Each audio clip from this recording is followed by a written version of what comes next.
کله چې مکه مکرمه فتح شوله نو اکرمه ته چې پته ولګېدله چې مسلمانان رالل او مکه فتح کړله نو اکرمه د ابو جهل زوی دی وتښتېدو د دې وجې نه چې مسلمانانو سره جنگ نشم کولی او ایمان راوړم نه نو جنگ کولی نشم ایمان راوړم نه په مکه مکرمه کې زما ځای نشته دی نو دی وتښتېد سمندر غاړې ته لاړ او کښتۍ کې کېناستو چې کله کښتۍ کې کېناستو نو په کښتۍ کې څه وخته پورې خو موافق بادونه وجودي چې کوم طرف ته تلل هغه طرف ته کښتۍ روانه وه خو چې کله سمندر دا چپې د یو طرف نه بل طرف نه رالې او د کښتۍ ګډه وډه واغېستله نو ټولو خلکو الله طرف ته چغه کړله او ده پکې د ده سره څه بعضې ملګري وو هغې لات او منات او غزه خپلو بوتانو ته چغې وال شروع کړي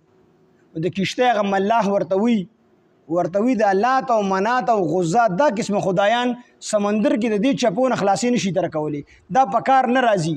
رب محمد ته آواز کوي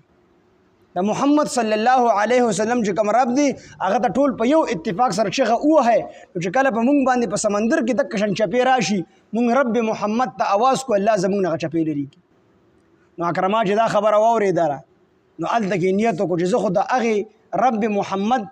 باندې د ایمان راوړلو نه راتښتېدلی یم نو چې په دلته د رب محمد ما ته مدد راکوي او دلته کې زه هغه ته اواز کوم نو مکه مکرمه کې ورته ولې نه کوم چې محفوظ به م شم خپل کور او کلی جیداد به راته پاتې شي نو د هلته کې نیت وکړو چې الله پاک ورته زه چېرې بچ کړم په دې چپو کې نو زه به ځم په رب محمد صلی الله علیه وسلم باندې به ایمان راوړم دا محمد صلی الله علیه وسلم چې کوم رب دی په هغه باندې به ایمان راوړم نو ده چې کله کښتۍ څه ځای پورې لړله دې د کښتۍ نه کوز شو او مکې مکرمې ته را روان شو نبي علیه السلام د الله د وحي په ذریعه باندې خبر راولېږو ورته ویې د الله پیغمبره اکرما را روان دي د خود ایمان په نیت باندې را روان دي راځي او ایمان راوړي په تاسو باندې نو خیال یې وساته نو نبي علیه السلام صحابو ته وویل چې اکرما را روان دي